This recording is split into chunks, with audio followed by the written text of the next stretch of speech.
He has transcended from self-proclaimed hustler who could rap to the businessman who's a businessman.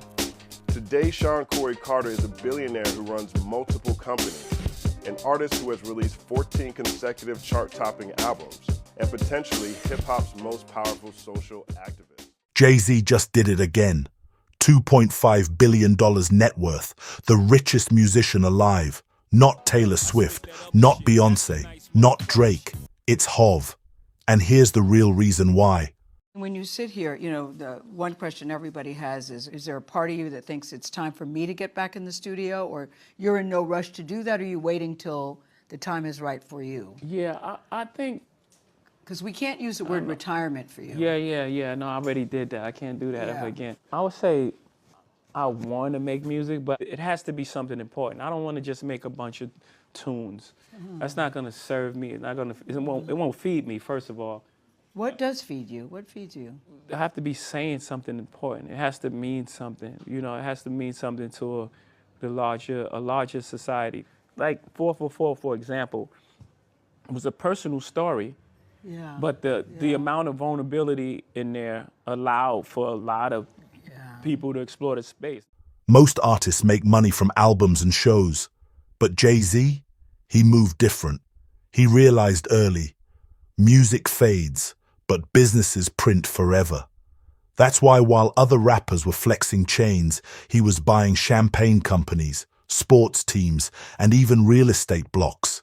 Its perception. And so from Arnold, I would say, and you tell me if this is correct, from my vantage point, the next big break for the brand and you was the relationship with Jay-Z. Yes, that was a complete fun one. So I met Jay for the first time in 2001. Right. And he had already 14 Audemars Piguet watches. 14? 14, including a triple complication, the ancestor of the grand complication. So on the first time we met, he said, one day we'll make a watch together. And I say, good luck with that. You said that. I'm not telling him, yeah, of course. But I was thinking, good luck with that. So I think in the year 2023, 2024, like that will make no sense because Jay-Z is as famous as it gets, one of the most powerful people in the world, an icon. And AP is obviously a partner to many athletes, et cetera. But why was it so challenging? To launch the watch? Yeah. Because if you go back there, you will never see at that time a luxury brand actually partnering with culture. Right. Hip-hop. Right. A person of color, really. Yeah. Yeah. And I convinced the management then to say, listen guys, hip-hop is now going to what was a jazz in the 20s. We have to go on that one. I feel it's the right move to make, and Jay is the absolute perfect person to do it with. Yeah. And they say, okay, under two conditions. You make a watch only for the US, and you make only 100 watches. And out of the 100 watches, there were 50 watches in stainless steel, 30 in rose gold, and 20 in platinum. Mm-hmm. I say, good enough. Yeah. I'm going to play with that. And guess what? Press conference, Four Seasons Hotel on 57th, 9 a.m., flawless, because it was real. He had already 14 of our watches. And from 2001, 2005, we saw each other many, many times.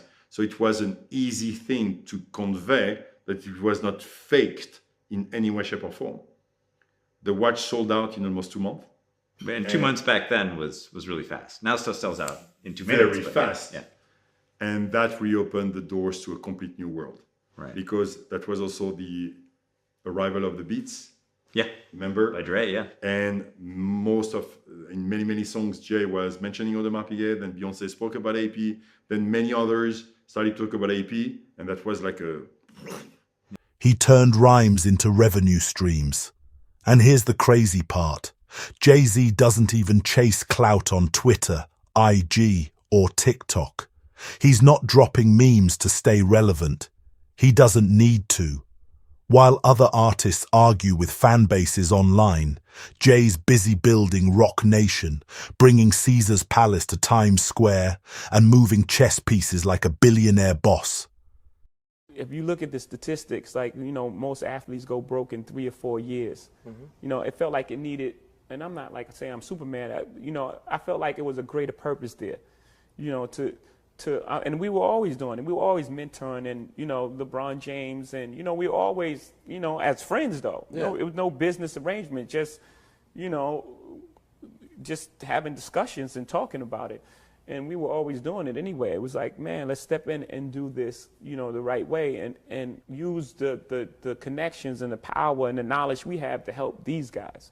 And I felt it was important, and at least just our presence to get all those agents off their ass and let them get up and get to work. Because those guys were just signing contracts and then going home and like, you know, 10-year contracts. I'm getting paid every year. I don't have to do anything. You know, and I thought it was like a travesty. And then just watching these guys go broke in 4 years, like, yo, you guys don't even care about their well-being. Like, this is egregious. It's like this terrible thing that's going on. No one's saying anything. It's fine. It's fine that these guys just sign you the contract and y'all going broke. You're signing 80, 90, $100 million contracts and you're going broke. That's just terrible management. Well, what do you get out? But I guess helping your friends in some sense of it. But what do you think you get out of it ultimately in that case? The association. I'm helping the culture. These guys are part of us as well. You know, these are guys of our cousin. I'm helping the culture. I'm pushing the culture forward in another way. I'm pushing the culture forward in another way. I'm not letting these guys get taken advantage of, and I know what's going on, and I'm not going to say anything. You know, I'm not going to help them. You know, and I mean, I already have this influence. What I'm going to do with it? I got to use it. You know, it's almost a responsibility. I mean, I think you touched on absolutely, that a lot about Watch absolutely. It Drown. Like, I think people think with successful African-American men, things are a little easier for you, but I feel like you touch on how racism still affects you and how you're pushing to change these type of things. Think about it. Married to Beyonce, 3 healthy kids, most Grammys of any rapper in history, and now the wealthiest musician of all time. Jay-Z is literally the last person on earth who could ever experience jealousy. What would he even be jealous of? When it was time to submit it to get approved, I was a little scared. I was a little shaky, like, wait a minute, Jay-Z got to approve it. Like, I mean, I always knew that he got to approve it, but it's like, how about if he don't approve it? How about if he fucking likes it? And he did like it. And it's so crazy, like the text message of him approving it, it was at 4:44 p.m. So it was just like, all right, this is a good sign. And it really changed my mood. Damn, I feel like I'm always cranky. Because that day I was cranky, and when I got the text message that he approved it, I'm like, yeah! Ah! I was happy. This man survived the crack era, became the greatest rapper alive, then the greatest black business mogul of the 21st century, and now a human rights leader. Through the Reform Alliance, Jay-Z has already helped change probation laws in 11 states. That's 800,000 plus lives impacted. As Timbaland said, don't give Hov flowers, give him a whole garden.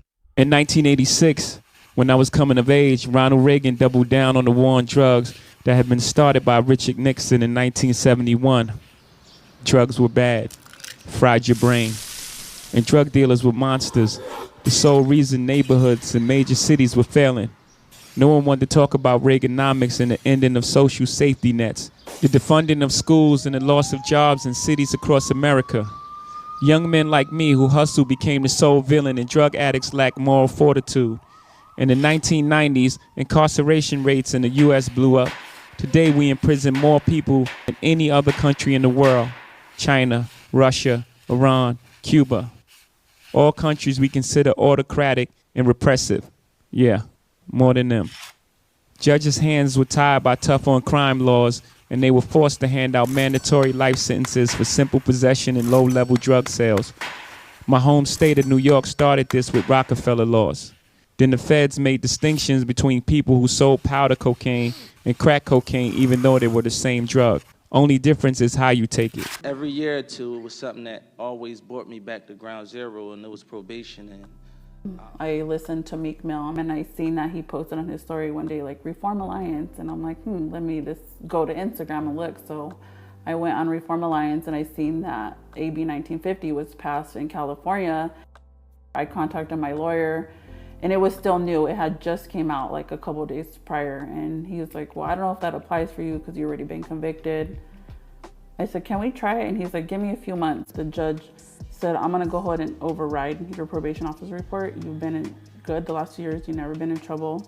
So I'm gonna go ahead and let you off. So that was a huge relief, huge relief. I cried, but happy tears, and my lawyer was happy. The DA said, you know, we have no reason for her to stay on. She's complied with everything we needed her to do. Honestly, I felt like I was able to breathe.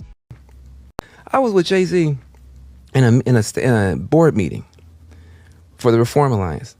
Now, I don't mean to be rude, but I know a lot about criminal justice stuff. I'm a lawyer. I've been doing this for 30 years. So the one place I don't have to worry about Jay-Z beating me. It's a home game for you. It's a home game for me. I'm not worried about Jay-Z. And this is my territory. So, you know, my team would come up with stuff and we were presenting. I mean, I knew my stuff was tight. I'm like, I'm impressing Jay-Z. I know this dude is proud to get. And after I finished talking, he just was looking at me. Just looking at me. And we've been talking about probation and parole and supervision reform and how we're going to reform supervision so folks don't get sent back on for no reason and change. And he just looked at me. He's just like, how many people in this room were supervised into being better? And the room got dead quiet. We're like, uh-oh. He says, is anybody here? He's not the only billionaire in the room. It's a whole bunch of billionaires that he's helped organize, all in the room. And he said, did anybody here get supervised into being better? Or did you get mentored into being better? He says, why are you talking to us about fixing supervision? You should be turning all these programs into mentorship programs. I was like, oh my God. We've been working on this stuff for 20 years. Nobody had even realized you're basically polishing a turd. Like the whole thing from the beginning can never be fixed. This dude comes in, and this was the thing about black billionaires. You can be a white billionaire and just be smart in one direction.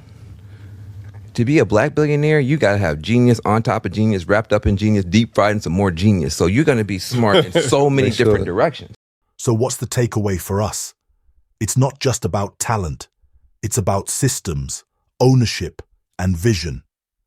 Jay-Z teaches us that your art can make you famous, but your business moves make you free. And if you want wealth that outlives you, stop playing checkers like everyone else. Play chess like Jay-Z. Respect to Hov, the billionaire blueprint. If you got value from this, smash the like button, subscribe, and hit that bell so you don't miss what's next.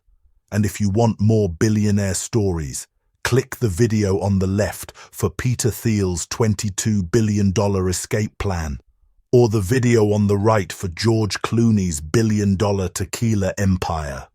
Choose wisely.